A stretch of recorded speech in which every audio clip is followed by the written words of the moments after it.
C'est comme ça que ça se fait ici aux États-Unis. Euh, on fait des sprints pendant la détection. Et les qualités de vitesse euh, sont au même titre que les qualités technico-tactiques évaluées. Et en fait, il y a beaucoup de coachs qui ne regardent que le sprint pour constituer leur effectif. Parce qu'eux, ils partent du principe qu'une joueuse, un joueur, doit être un athlète avant d'être un joueur de foot.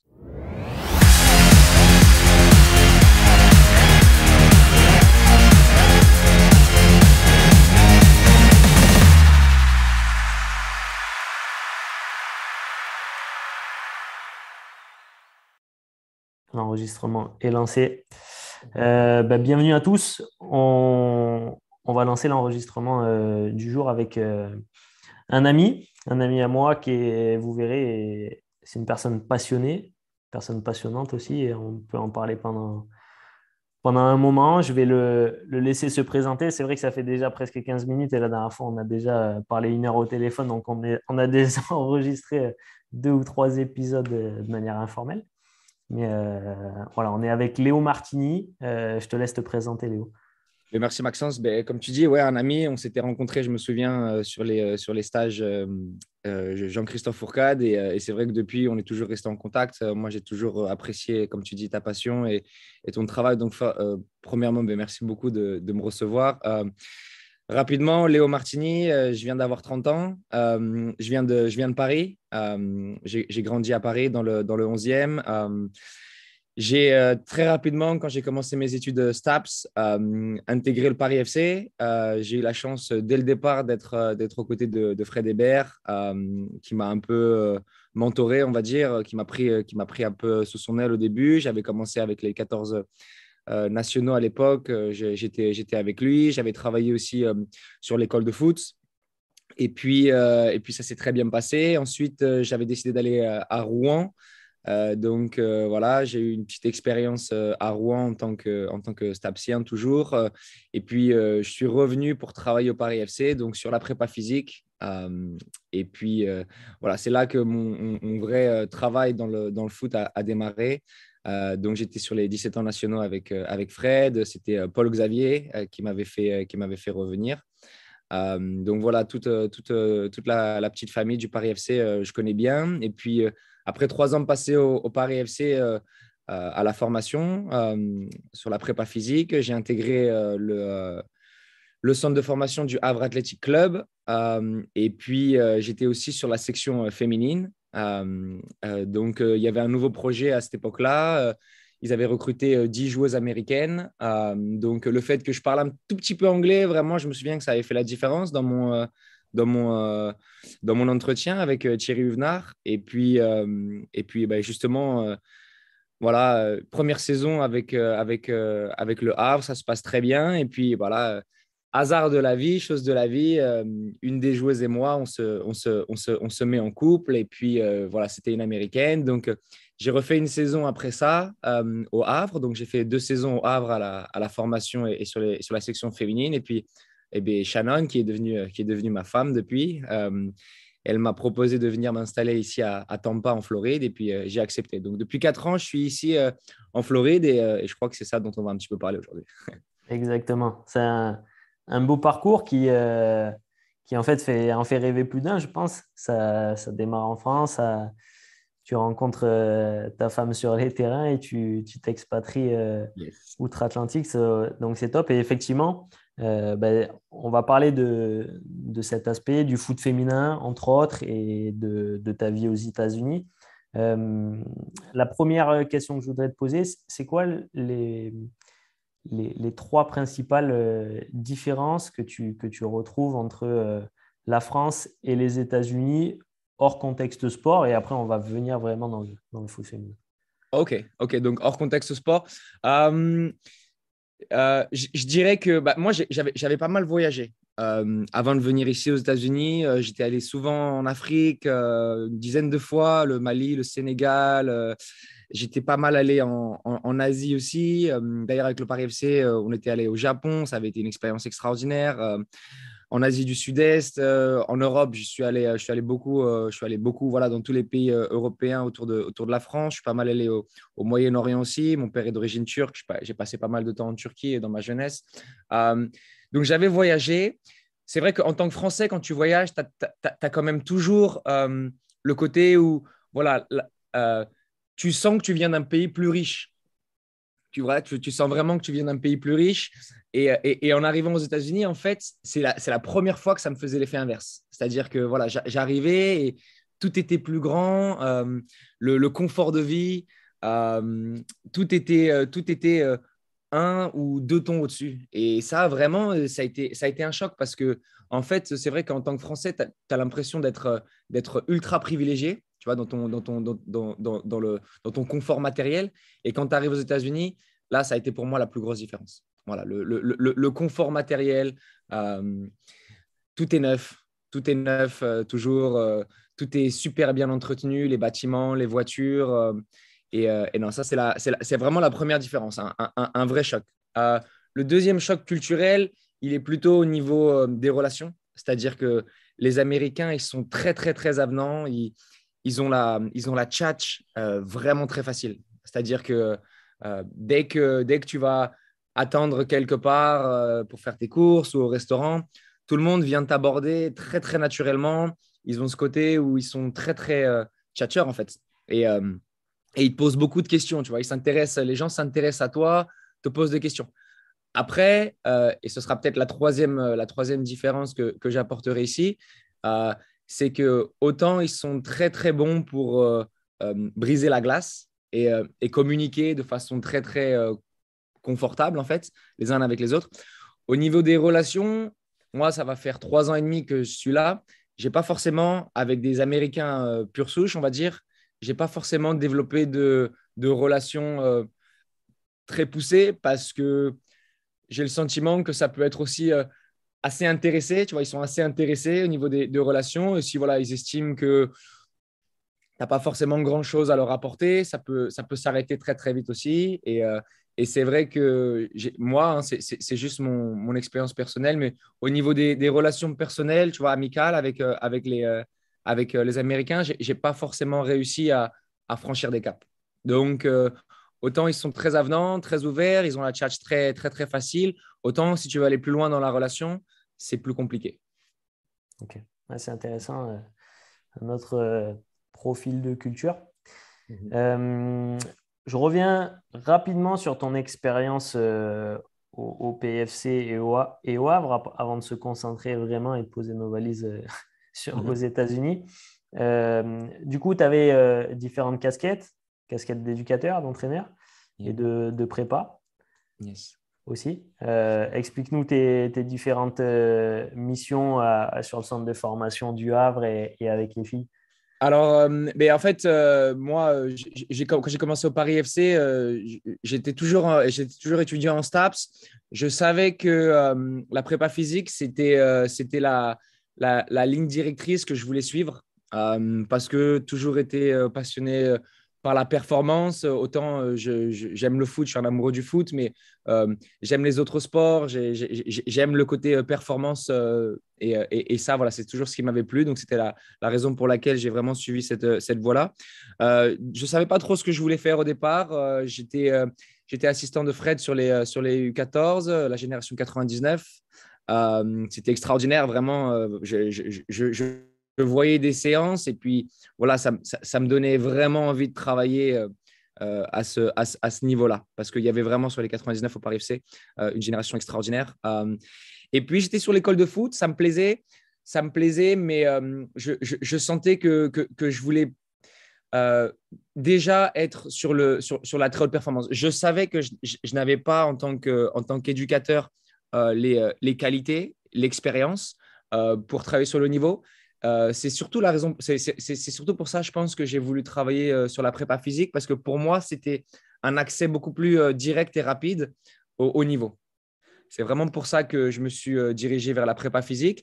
Donc, du coup, au Paris FC, quand je suis rentré de Rouen, j'étais uniquement sur les 17 ans nationaux. Donc, j'étais dans le staff avec Fred Hébert et David Remis. Voilà, j'étais à leur service. C'était ma première expérience. J'amenais ce que je pouvais amener en termes de, voilà, de connaissances d'un tout jeune diplômé qui n'a presque aucune expérience de terrain. Donc, voilà, j'amenais ma passion, mon envie, et puis ce que je pouvais amener sur les échos, sur les mises en route, sur le travail du suivi de la charge. J'essayais aussi d'être un petit peu un assistant pendant les matchs, sur l'observation tactique. Voilà, mais sur ces 2 premières années au Paris FC, ça a été vraiment de l'apprentissage, de la découverte de comment ça travaille sur un staff, voilà, sur un staff d'un club pro. Quand je suis arrivé au Havre, j'ai eu beaucoup plus de missions. Déjà, quand je suis arrivé au Havre, j'ai eu un poste à plein temps. C'était aussi la grosse différence parce qu'au Paris FC, voilà, j'arrivais le matin, on faisait la séance et puis voilà, je repartais. Voilà, j'étais pas à plein temps, je passais pas ma journée au centre, donc j'ai accumulé moins d'expérience. Au Havre, voilà, j'arrivais au bureau à 8h30 et puis je repartais le soir à 18h30. Je passais vraiment toute ma journée sur place, donc beaucoup d'échanges avec les coachs, les éducateurs, les autres prépas. On avait une cellule prépa avec Florian Fossé. Donc, voilà, j'ai beaucoup plus grandi au niveau des connaissances au Havre et c'était surtout lié au fait que voilà, j'étais là-bas à plein temps. Donc, voilà. Super. Et du coup, cette opportunité, cette porte ouverte qui s'est entrouverte du moins aux États-Unis, comment tu as appréhendé la chose? Est-ce que c'était quelque chose que tu avais imaginé, ne serait-ce que 5 ans auparavant? Non, mais pas du tout en fait.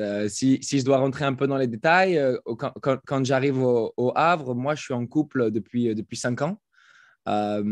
Et puis, voilà, la première chose que le coach me dit, c'est bon, voilà, tu as le même âge que beaucoup des joueuses et surtout, tu as exactement le même âge que les joueuses américaines. Moi, il y a vraiment un truc sur lequel je veux être très, très clair, c'est que, voilà, au niveau de la relation entraîneur-entraîné, ce soit très, très clair. Et moi, à ce moment-là, dans ma tête, c'est évident que ça doit être comme ça, tu vois. Et en fait, la vie fait que je suis un des seuls à parler anglais au Havre. Et puis, les Américaines, elles sont juste entre elles. Elles ne parlent pas un mot de français.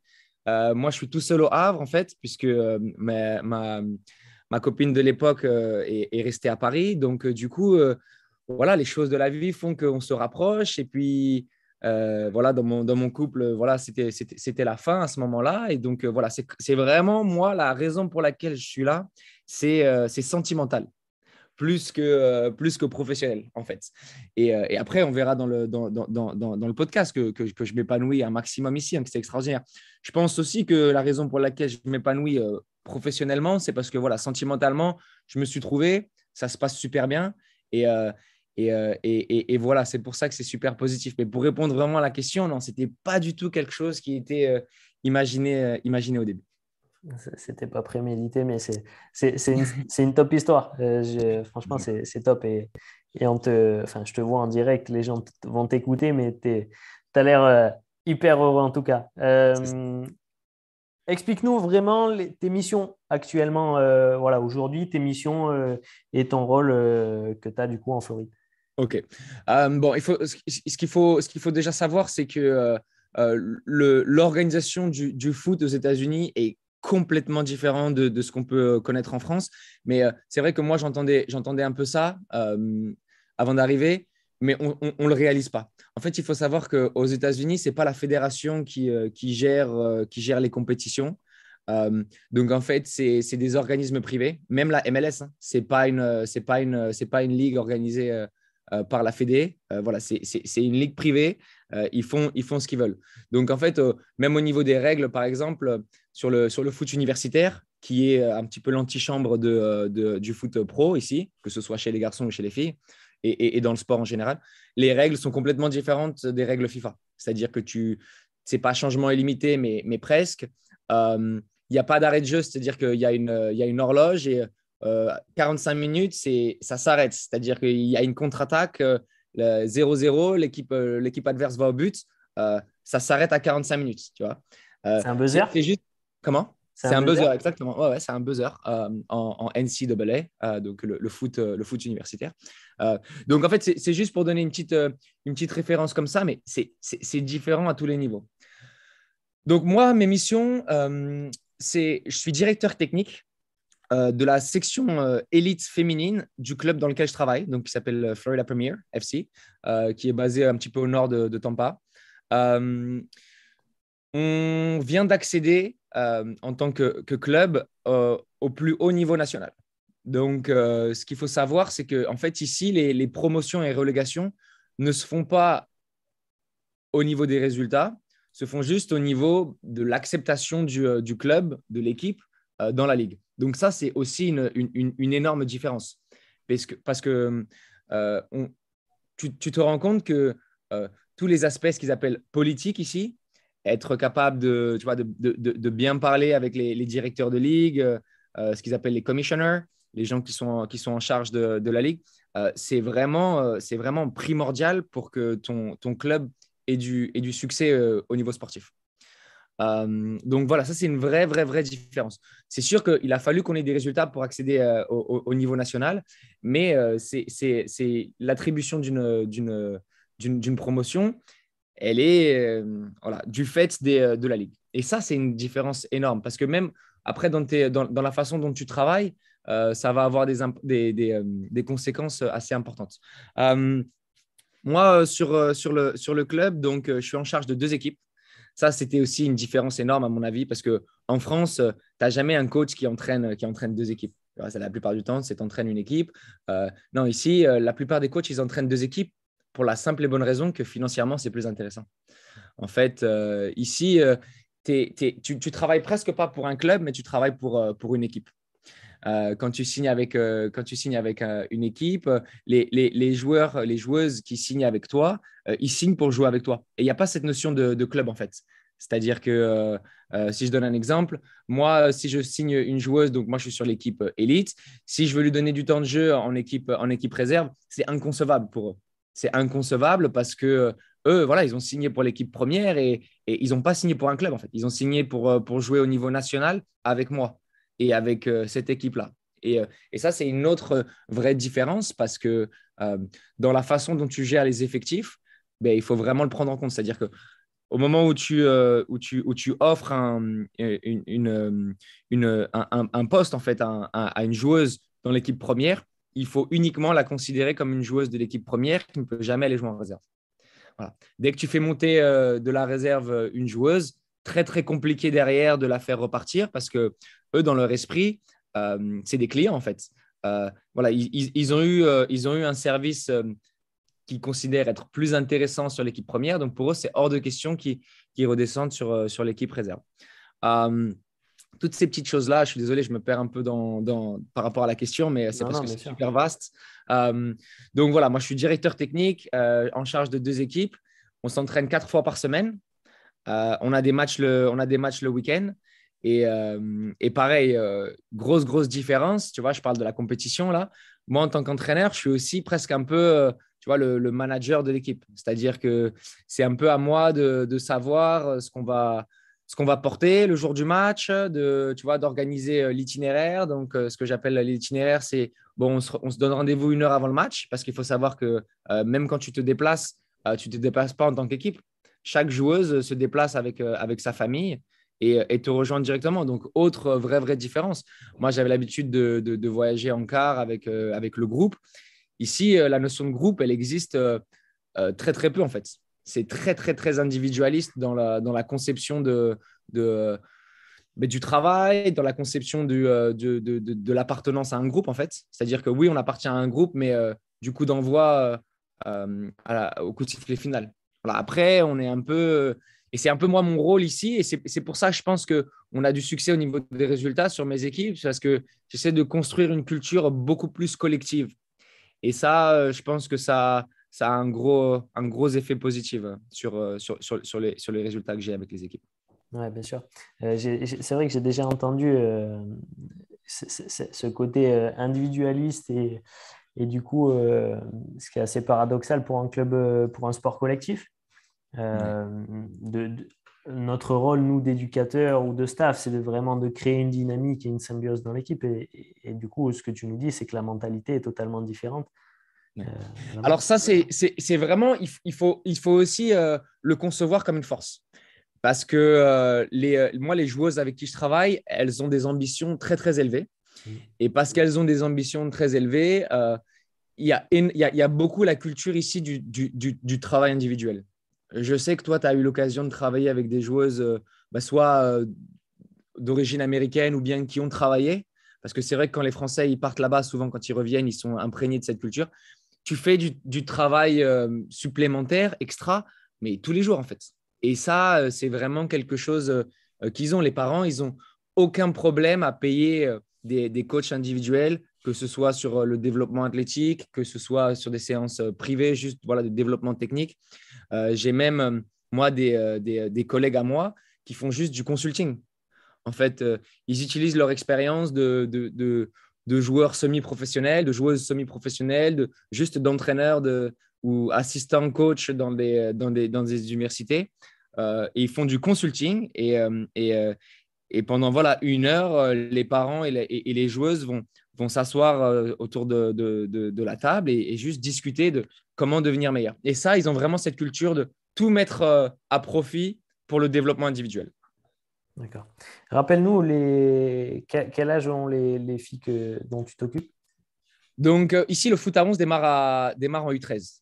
Le foot à 11 démarre en U13. Donc, en fait, moi, si, je suis directeur technique de ce qu'on appelle l'académie, donc des U13 au U19. Donc, il ne faut pas confondre. Souvent, en France, ce qu'on appelle l'académie, c'est l'école de foot. Alors que ici, ce qu'ils appellent l'académie, hein, c'est un faux ami, c'est tout le foot à 11. Voilà. Tout le Ok. foot à 11. Donc, bon, moi, cette saison, j'avais les 13 et les 15. Je reste avec les 15 qui deviennent 16.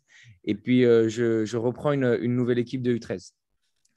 Voilà, donc 2 équipes en charge, plus la direction technique. Donc, j'essaie de produire du contenu parce qu'il faut savoir ici que au niveau de la méthodologie de l'entraînement, ils sont très, très, très en arrière. Ils sont très, très dépassés, que ce soit sur le travail de la planification athlétique. Bon, ça, c'est vraiment pas forcément quelque chose. C'était vraiment quelque chose qui m'a. Juste pour donner une petite histoire, j'arrive et j'étais dans un autre club.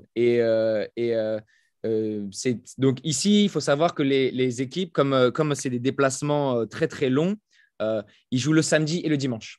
Tu vois, par exemple, nous, on est sur la poule sud-est des États-Unis. Donc, dans notre conférence, on a la Floride, l'Alabama, la Géorgie, la Caroline du Sud. Donc, il faut savoir que nous, on se déplace en avion. Pour aller jouer à Atlanta, par exemple, on se déplace en avion. On ne va pas se déplacer en avion juste pour un match. Donc, on se déplace pour 2 matchs. Tu joues samedi, dimanche. Donc, très, très, très grosse charge pour les joueuses. C'est pour ça qu'il y a énormément de blessures, d'ailleurs. Et je me souviens, donc, ce staff-là, qui était, à mon sens, très, très, très, très limité au niveau des connaissances, perd les 2 matchs assez lourdement. Et lundi matin, ils se réunissent. Ils estiment que voilà, la défaite s'explique par défaite. La défaite s'explique par manque de fitness, en fait. On n'est pas prêt physiquement. Donc, ils ont démarré leur séance sur des suicides. Donc, le lundi en séance de reprise, après avoir joué back-to-back samedi et dimanche et avoir voyagé, ils démarrent la séance sur des suicides. Et si tu veux, les joueuses, elles n'avaient aucun problème avec ça. Elles y allaient à fond. Elles étaient désolées et elles étaient vraiment conscientes que voilà, elles avaient pas fait ce qu'il fallait, elles n'étaient pas prêtes physiquement, donc il fallait en rajouter lundi matin et faire des suicides. Et moi, c'était vraiment, voilà, ça m'avait choqué. Je savais pas trop comment me positionner par rapport à ça.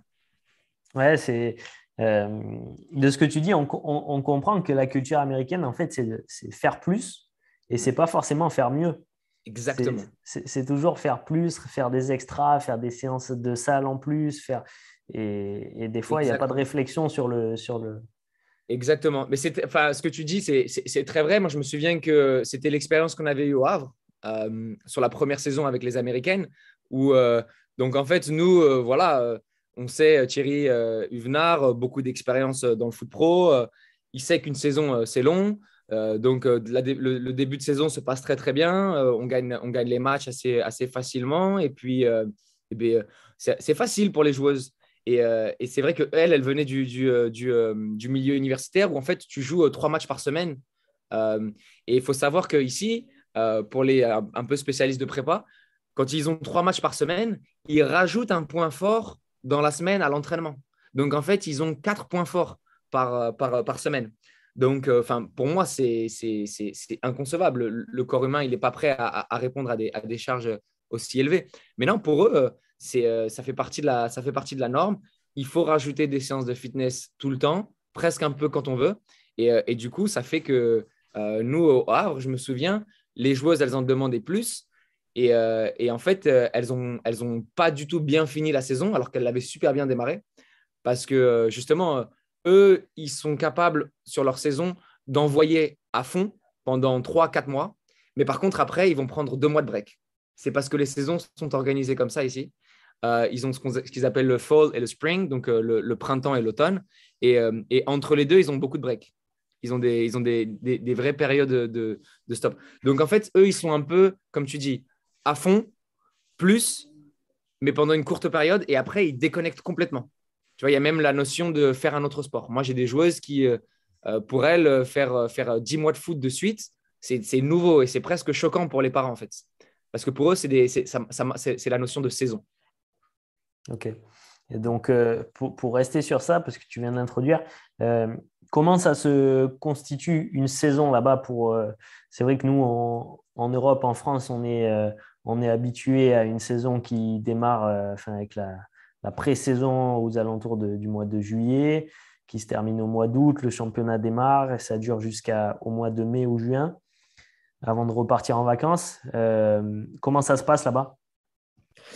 Ça va dépendre en fait du niveau auquel tu joues. Par exemple, sur le foot universitaire, donc dans les universités, eux, je sais qu'ils démarrent en général autour de fin juillet, début août, et ils ont leur championnat qui démarre très tôt. Donc en fait, c'est une prépa physique qui est très, très, très rapide. Et ils ont des règles très précises. Ils n'ont pas le droit de démarrer les entraînements, puisqu'ils sont toujours affiliés au niveau à l'université, avant une certaine date.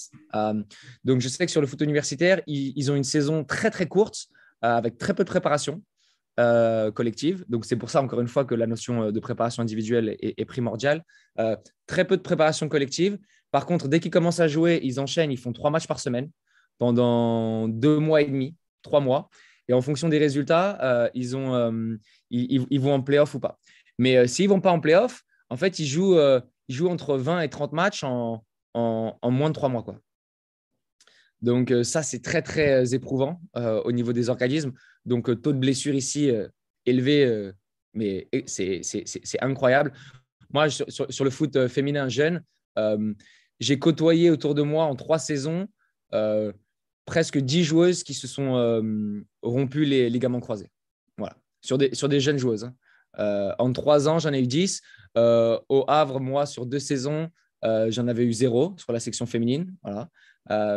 Au Paris FC, je n'ai pas souvenir d'avoir eu un seul cas en 3 saisons. Donc, sur les jeunes, pour moi, le taux de blessure ici, il est super élevé et c'est lié au fait qu'en fait, il n'y a aucune notion de gestion de la charge.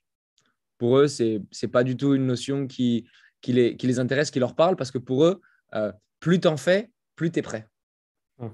Donc, très, très différent. Après, au niveau des saisons, sur la NWSL, le niveau pro féminin, pareil, je sais que la saison, elle est vraiment, vraiment courte. Ça a démarré il y a pas longtemps et ça va finir, je pense, autour de août-septembre. Donc, pareil, c'est très, très court.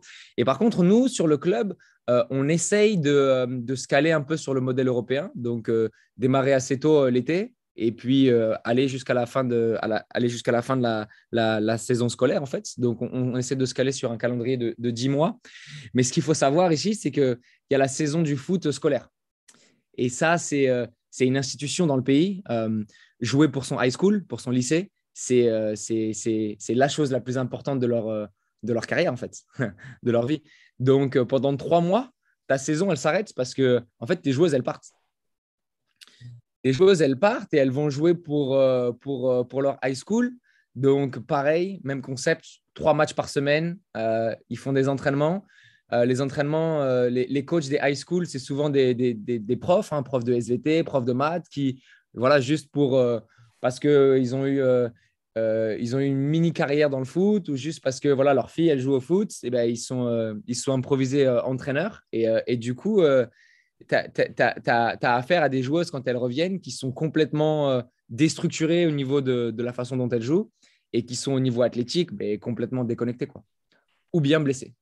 Et pareil, ça, c'est un autre aspect qu'il faut prendre en charge. Donc, moi, ce que j'essaie de mettre en place, c'est un maximum de communication avec elles. J'ai essayé d'avoir de la communication avec les coachs pour savoir un peu Mais voilà, tu as affaire à des gens voilà, qui sont dans une démarche complètement différente de la nôtre. Donc, très, très compliqué d'avoir des relations avec les profs des écoles. Donc, ouais, non, en fonction du milieu, du contexte dans lequel tu travailles, saisons complètement différentes, mais avec des spécificités très, très complexes.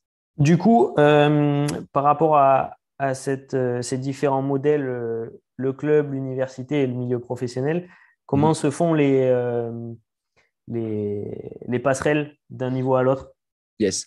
Bah, très bonne question. En fait, ce qu'il faut savoir, c'est que c'est le Graal absolu pour une joueuse de foot ici, de jouer au niveau universitaire.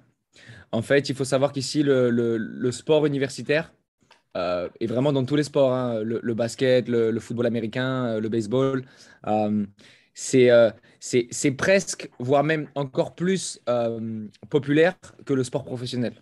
Donc, c'est à la télé tout le temps. Les gens, ils sont très, très attachés à leur école. En fait, ils ont vraiment cette culture d'être très, très fiers d'où ils viennent. Donc, ils ont tous des t-shirts, des, euh, des drapeaux, des stickers sur leur voiture à l'effigie de l'école où ils seront allés, en fait. Tu vois, c'est vraiment un truc qui est très, très prégnant dans leur société. Très, très, très, très, très fier et très dans la, hum, dans la, dans la démonstration de leur fierté de l'école où ils ont été. Quand je dis l'école, c'est l'université. Donc, en fait, et puis il y a surtout beaucoup la culture de ma mère est allée à Duke. Donc, voilà, dans ma famille, chez les filles, on va à Duke. Et tu vois, ça, c'est vraiment un truc qui est très, très présent. Euh, donc, euh, donc, ici, jouer au niveau universitaire, c'est le plus important. Donc, en fait, nous, le club, c'est notre mission principale, c'est de préparer dans un premier temps les joueuses et surtout, c'est de les exposer. C'est de les exposer parce que ici, le recrutement, il se fait beaucoup par le biais de ce qu'on appelle les showcases. Donc, en fait, les showcases, c'est à partir des U15, donc dès que les joueuses sont au lycée et sont en âge d'être recrutées par les universités. Les showcases, c'est des événements où, en général, tu as 3 matchs, vendredi, samedi et dimanche, où en fait, tous les assistants, en général, c'est beaucoup le travail des assistants, le recrutement, les assistants des équipes universitaires qui viennent et voilà, qui observent. Donc, nous, on joue des matchs et on a une rangée de 20, 30 coachs qui sont en survêtement et qui sont là à observer les joueuses. Donc, en fait, nous, on a ce qu'on appelle un team manager. Un team manager, c'est souvent un parent d'une joueuse qui va s'occuper de mettre en place un, un, un calendrier, en fait. Enfin, pas un calendrier, une feuille avec tous les renseignements sur les joueuses de l'équipe. Quand on parle de renseignements, on va parler voilà, de compétences sportives, mais surtout académiques aussi, parce qu'il y a le côté académique quand tu te fais recruter pour l'université. Et en fait, voilà, les coachs ont les profils, observent, et donc c'est surtout par le biais de l'observation que les joueuses accèdent du club aux universités. Après, il y a tout un concept de bourse. En fait, ici, le sportif peut te permettre d'avoir une éducation complètement gratuite aux États-Unis. Il faut savoir qu'en moyenne, une année universitaire, elle coûte entre 35 et 50, 60 000 dollars par an. Donc voilà, ça fait partie du pays en fait. Donc c'est organisé comme ça, les banques prêtent, c'est possible d'accéder à l'éducation universitaire même quand tu viens d'un milieu défavorisé. par le biais de prêts financiers, par le biais de bourses académiques, mais beaucoup par le biais de bourses sportives. Et donc, c'est beaucoup ce que les joueuses recherchent. Et en fait, ça, c'est une pression que tu as dès le plus jeune âge. Parce que moi, j'ai affaire à des joueuses de 12, 13 ans euh, qui s'entraînent déjà, qui veulent s'entraîner comme des petits professionnels, parce que les parents mettent énormément de pression sur elles pour qu'elles puissent obtenir une bourse universitaire. Et ça, c'est quelque chose que j'avais un peu à l'esprit quand je suis arrivé, mais que je n'avais pas forcément compris. Et il faut vraiment le vivre et aller dans des familles et discuter avec les parents pour se rendre compte à quel point c'est prégnant dans leur vie, quoi. Voilà. Okay. Il faut réussir sportivement pour accéder à l'université. Okay. Tu m'en parlais tout à l'heure, le milieu social, on en parlait avant de lancer l'enregistrement, le milieu social du foot est complètement différent là-bas. Ah, complètement différent. Ouais, tu as raison, t'as raison de revenir là-dessus parce que, en fait, bon, sur les filles et les garçons, c'est complètement différent. Mais sur les filles, la population qui joue, c'est cadre supérieur, c'est CSP plus, en fait. Moi, j'ai affaire, juste pour te donner une petite anecdote comme ça, on a un tournoi en Virginie, un showcase en Virginie, donc c'est à 2 heures d'avion. Moi, j'ai une de mes joueuses dont le père vient me voir et me dit, Coach, si vous voulez, moi, je vais faire voler un avion privé pour ma femme et ma fille, pour qu'elles aillent au match. Si ça vous intéresse, je vous mets dedans, ce sera plus facile. Donc voilà, juste pour te donner une idée de à quel point ici les joueuses qui, déjà d'une, il y a beaucoup d'argent, beaucoup plus qu'en France, vraiment, et ça c'était le premier aspect qui m'a choqué, mais derrière, les gens qui jouent au foot ici sont des gens qui sont très très fortunés. Donc dans la relation que tu as avec eux, c'est différent parce qu'ils payent beaucoup d'argent au club, mais des sommes très très élevées.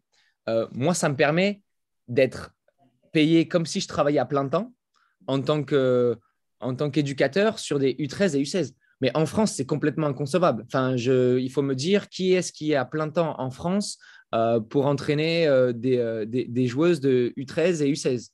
Je pense qu'il y en a très, très peu. Alors qu'aux États-Unis, il y a énormément de gens qui vivent de ça. Mais justement, le contre-effet de ça, c'est que ces gens-là se considèrent comme des clients. Tu leur dois un service. Tu leur dois un service au niveau. Par exemple, moi, je dois très souvent passer 1 heure au téléphone pour expliquer mes choix du week-end à des parents. Et même si au club, on a une politique de passer le moins de temps possible avec les parents pour donner des explications, ça fait partie du travail. Il faut expliquer aux joueuses, mais surtout aux parents, voilà, pourquoi elles ne jouent pas, pourquoi elles jouent moins. Et tu dois avoir ces discussions-là avec des gens qui ne connaissent pratiquement pas les règles du jeu. Mm. Et donc ça, c'est l'autre aspect. Parce que c'est vrai qu'en France, on a beaucoup moins de confort matériel quand on travaille, mais on a un confort dont on ne se rend pas forcément compte sur place jusqu'au moment où tu le perds. C'est qu'en France, tu as affaire à des gens qui ont une vraie culture foot, qui connaissent le foot. Et c'est vrai qu'il y a beaucoup d'aspects qui nous semblent, nous, naturels quand tu entraînes et qu'en fait, il faut développer ici.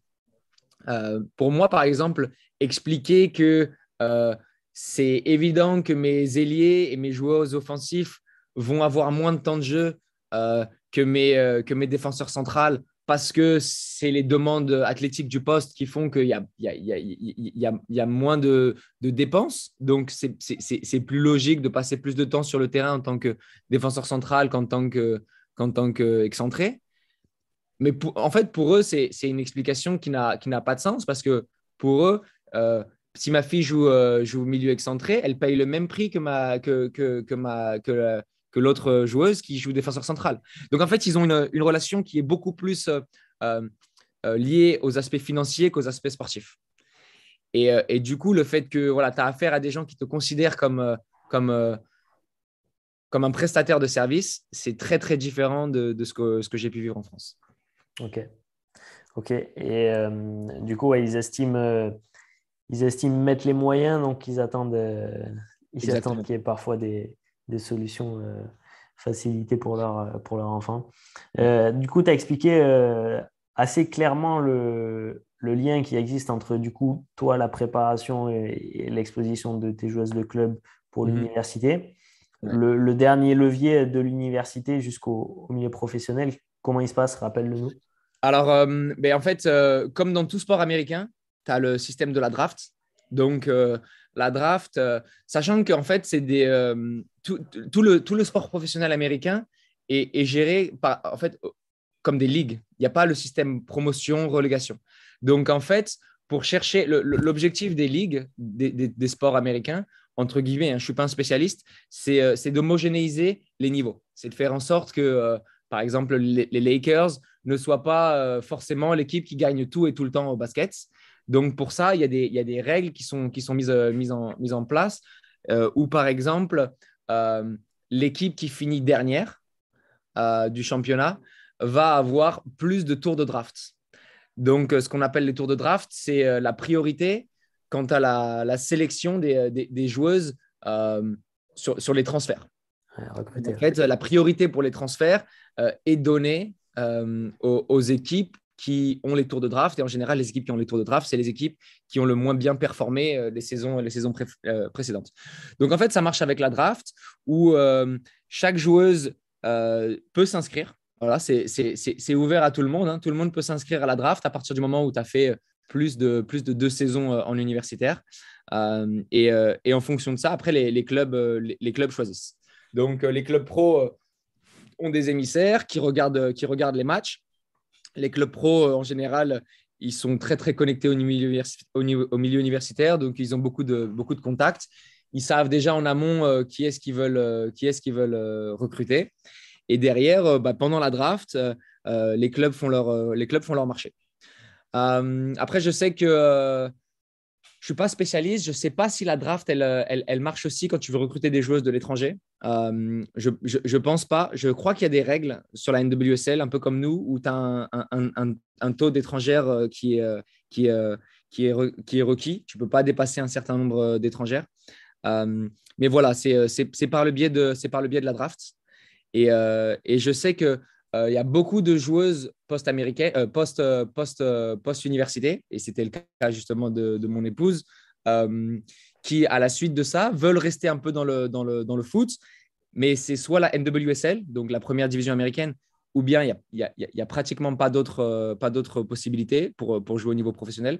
Donc, il y a beaucoup de joueuses américaines qui viennent s'exporter mais en Europe.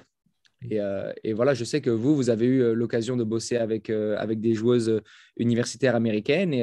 Et voilà, c'est un peu l'option numéro 2 pour elles en général.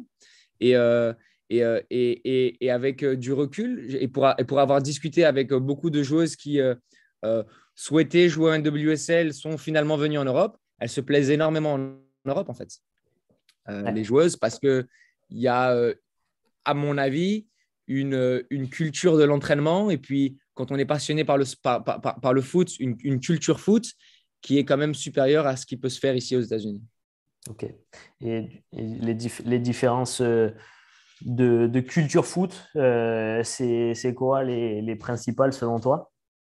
Au niveau du jeu, moi, au niveau du jeu, je dirais que c'est les aspects athlétiques. C'est-à-dire que ici, les joueurs sont des machines. Les joueuses sont des machines. C'est lié à la charge d'entraînement qui est souvent trop élevée, mais au final, mais vu que c'est comme ça depuis qu'elles sont toutes jeunes, leur corps s'adapte aux charges très élevées. C'est lié au fait que c'est un jeu qui est beaucoup plus direct, beaucoup plus vertical. Euh, ça prend beaucoup moins de temps dans la préparation des attaques. C'est très direct. Donc, en fait, c'est très box-to-box. Donc, et la charge d'entraînement et le style de jeu font que forcément, les aptitudes athlétiques se développent pratiquement naturellement.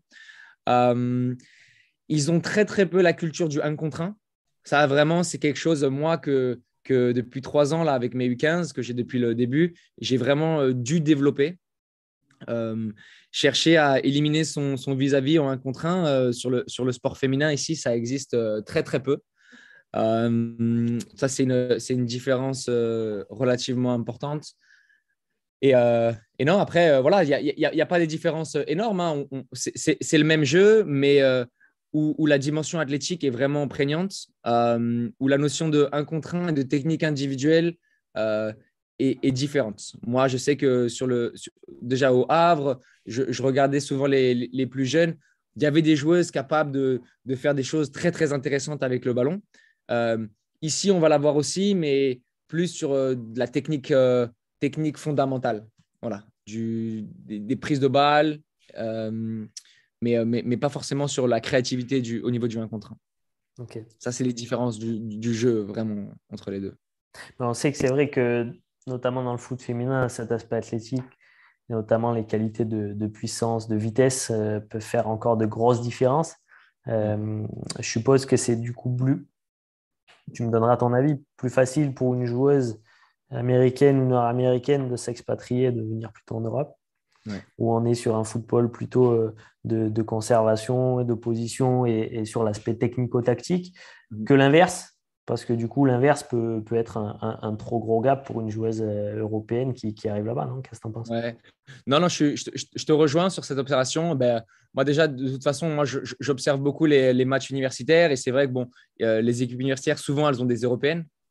Euh, la plupart du temps, pour les européennes, le temps pour s'acclimater, c'est au moins 1 an, quoi. Voilà, sur la première saison, quand elles arrivent, elles sont pas capables de soutenir l'intensité et même, je crois qu'elles sont même pas capables de soutenir la charge d'entraînement. C'est-à-dire que ça pète souvent à l'entraînement. Donc, je sais que les joueuses européennes sont souvent blessées au début parce que voilà, c'est beaucoup pour elles.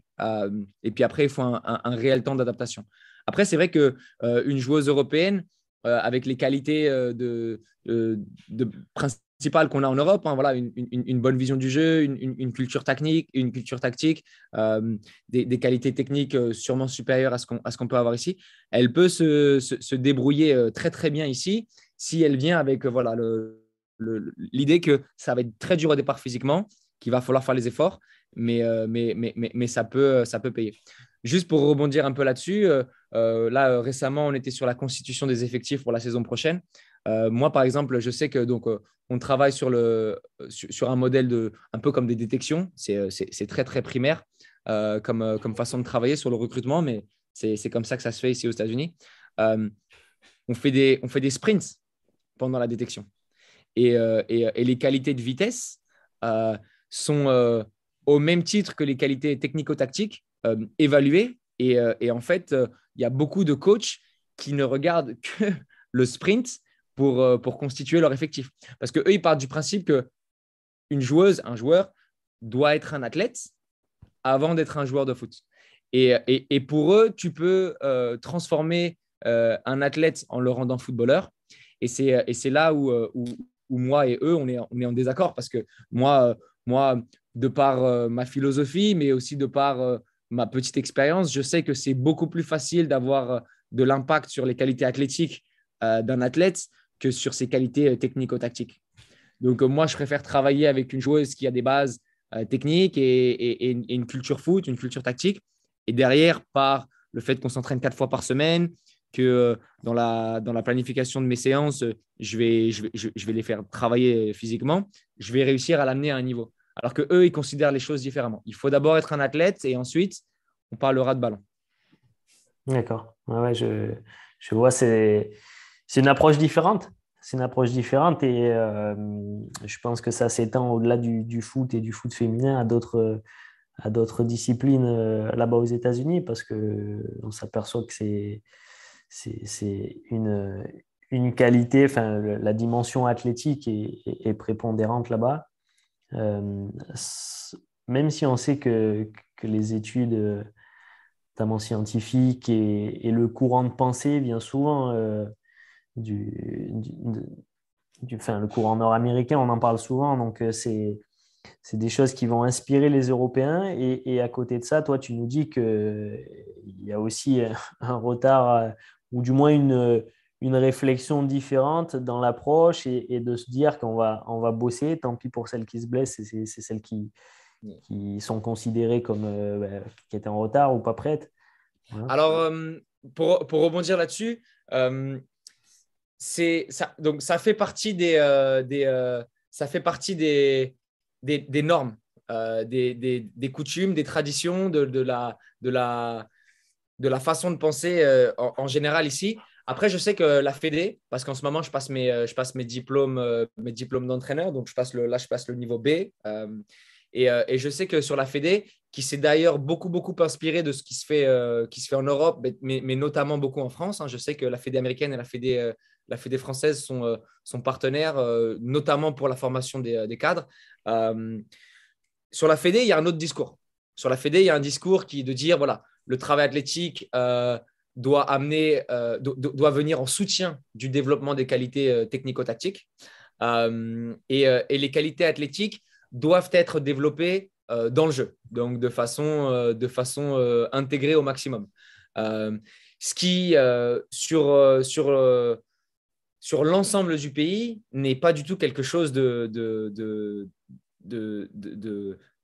qui est arrivé encore. Il faut savoir, hein, je te donnais l'exemple des suicides lundi après avoir joué samedi, dimanche, mais, mais tu as beaucoup, beaucoup de clubs qui dissocient tout. On va d'abord travailler techniquement, donc on va faire beaucoup de répétitions de gamme technique, et puis on va faire du physique, on va faire des sprints.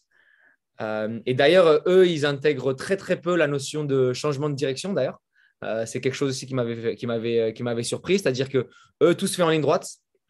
Ils intègrent très, très peu les changements de direction dans leur travail dissocié. Et puis ensuite, on va travailler tactiquement. Voilà. On va faire des situations, ce qu'eux, ils appellent des tactical waves, des vagues tactiques. Et en fait, ils arrêtent énormément.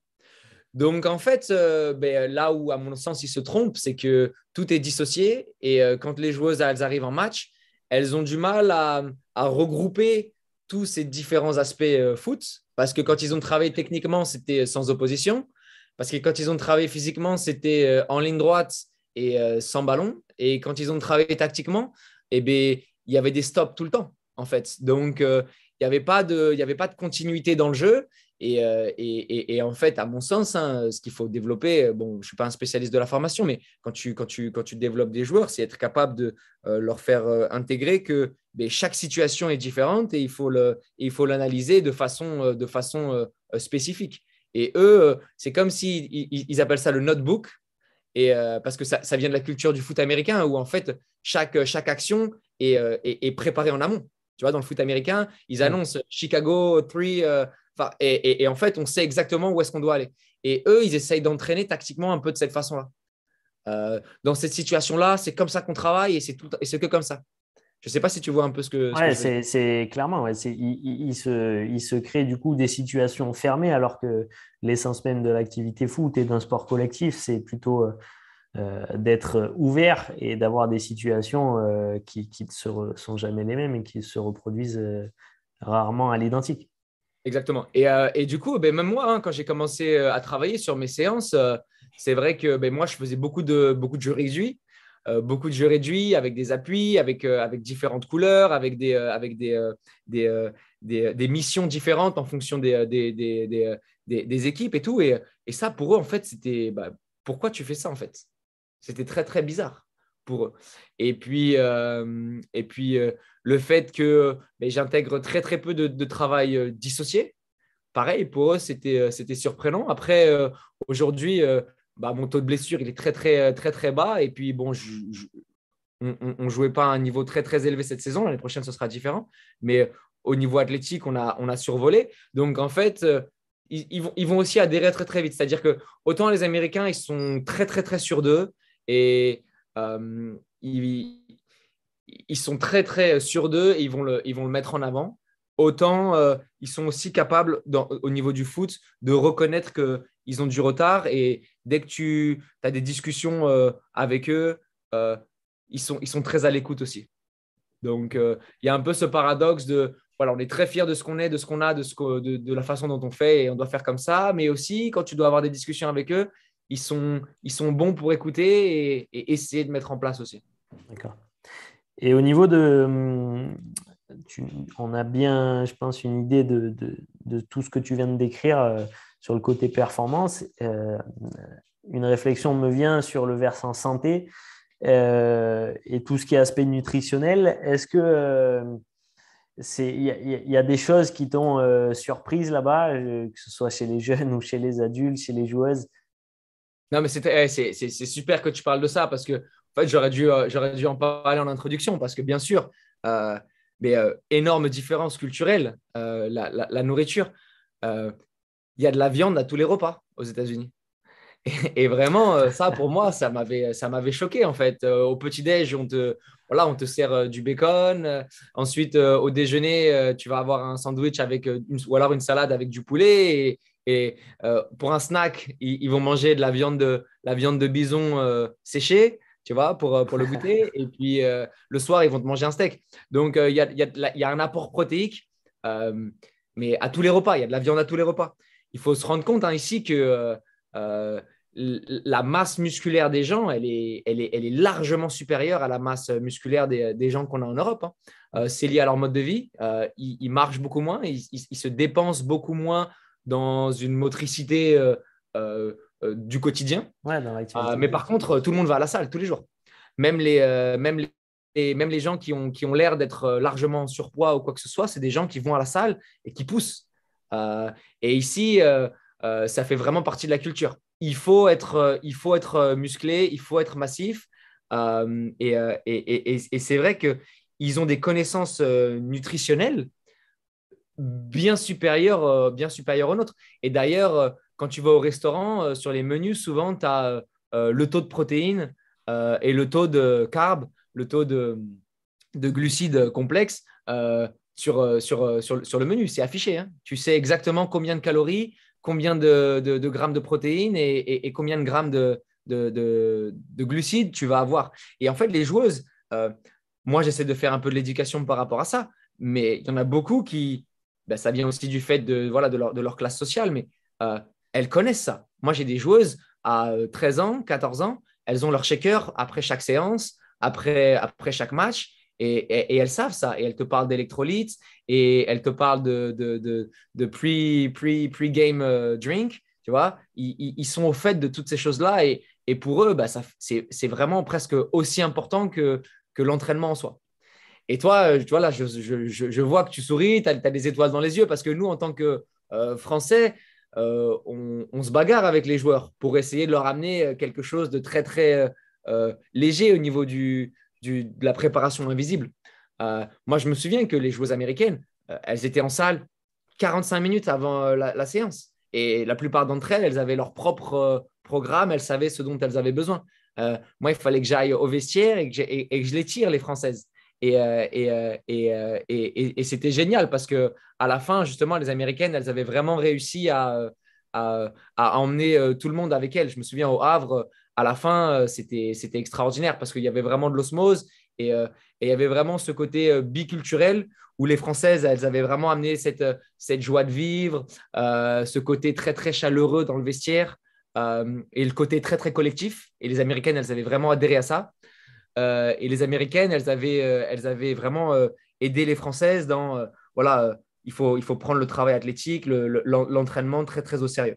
Non, non, ouais, vraiment sur le niveau nutritionnel, des grosses, grosses, grosses différences. Ouais, c'est top.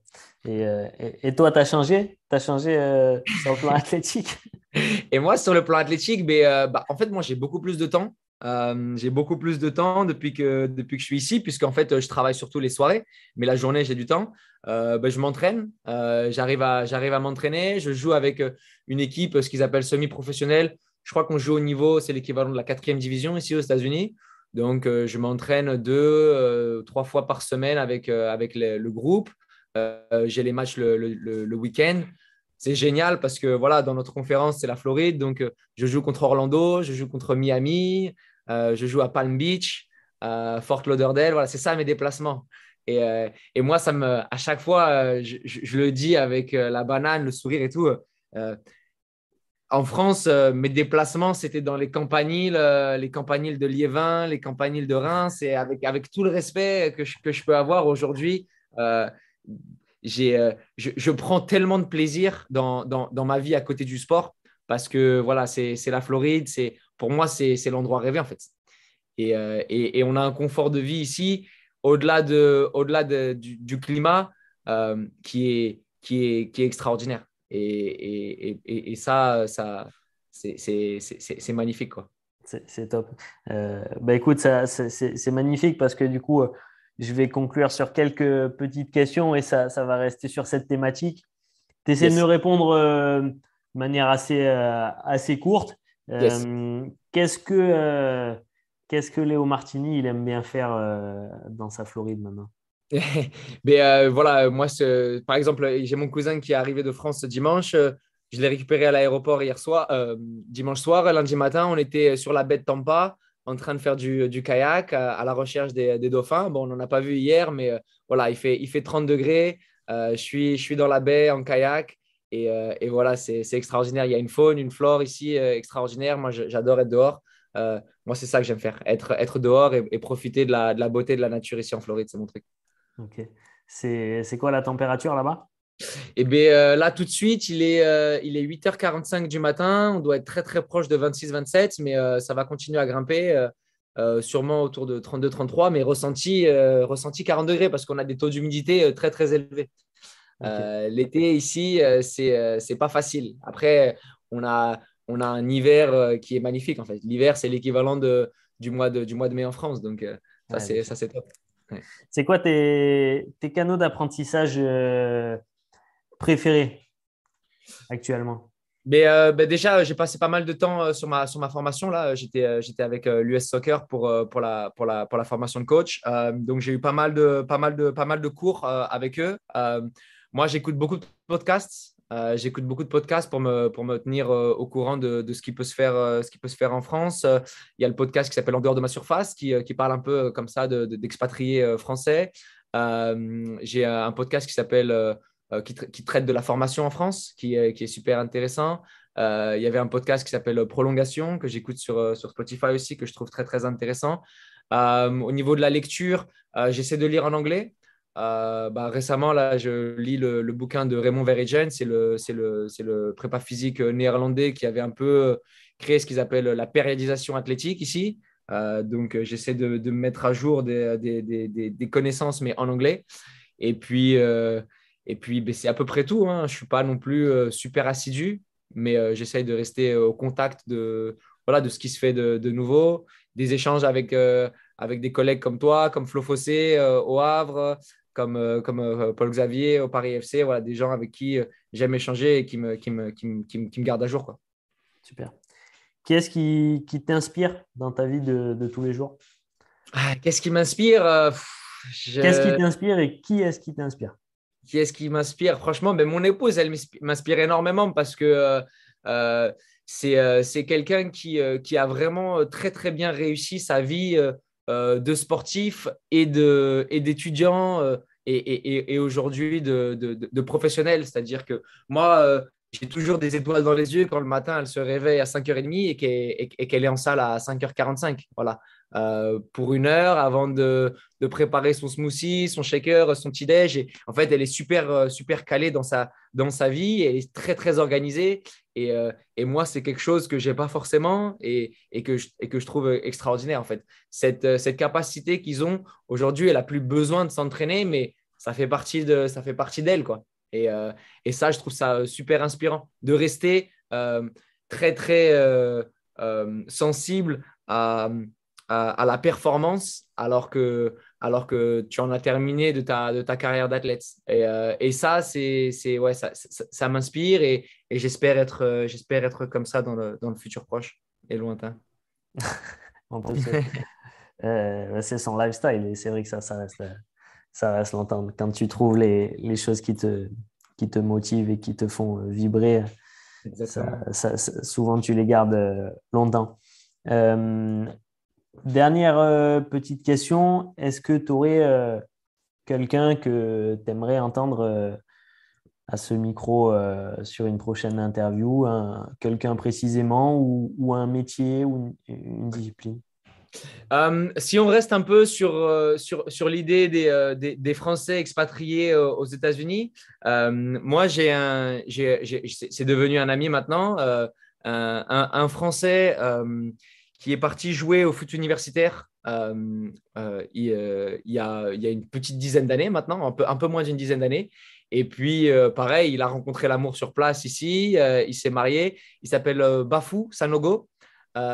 C'est un Français avec qui je pourrais te mettre en contact, pareil, qui vient de Paris comme moi, né en 92. On a vraiment beaucoup de points en commun. Et voilà, lui, il travaille un peu dans le milieu du foot ici, mais il a sa vie professionnelle aux États-Unis et lui, il a joué ici. Donc, moi, ça me ferait plaisir de voir comment est-ce que toi, en tant que voilà, prépa athlétique, mais aussi intéressé par le côté voyage, pourrait échanger avec un profil comme ça.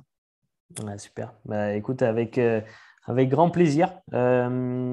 Léo, je te remercie encore une fois. Est-ce que tu aurais quelque chose à rajouter qu'on a oublié ou est-ce qu'on a traité des sujets? Et si tu veux conclure, je te laisse le mot de la fin.